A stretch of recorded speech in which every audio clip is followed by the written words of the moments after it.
पहलगामच्या दहशतवादी हल्ल्यानंतर भारत सरकारने काही महत्त्वपूर्ण 5 निर्णय घेतलेले आहेत। तसं तर जे झालं, ज्यांची जवळची लोक गेली त्याला वापस आपण आणू शकत नाही, पण आता काही गोष्टी आहेत ज्या परीक्षेसाठी आपल्याला अभ्यासाव्या लागतात, तर त्या तुमच्या समोर इथं घेऊन आलेली आहे। तर ते 5 मोठे निर्णय कोणते? पहिला जो आहे म्हणजे 1960चा जो सिंधू जल करार आहे त्याला स्थगिती देण्यात येईल। त्यानंतर अटारी एकात्मिक जे पोस्ट आहे, चेक पोस्ट, त्याला आता बंद केलंय।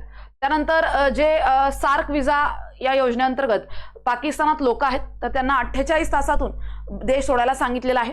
त्यानंतर जे पाकिस्तानमधून आपल्या उच्चायुक्त सरकारी म्हणजेच लष्करी नौदल इथे जे लोक आहेत तिकडचे, तर व्यक्तिमत्व नॉन ग्रेटा म्हणून ज्यांना घोषित करण्यात आलंय, तर त्यांनी सुद्धा 7 म्हणजे उच्चायुक्ततील पाकिस्तानी लोकांनी 7 दिवसात देश सोडा आणि इस्लामाबादमध्ये त्यांच्या राजधानी इथे जे भारतीय उच्चायुक्तात आपली लोक आहेत जे वेगवेगळ्या डिफेन्स सेक्टरमधले आहेत तर त्यांना सुद्धा परत बोलवलेलं आहे। तर हे 5 निर्णय तर परीक्षेच्या दृष्टिकोनातून महत्त्वाचे ठरू शकतात, तर ती आज तुमच्यासमोर मांडते। थँक्यू।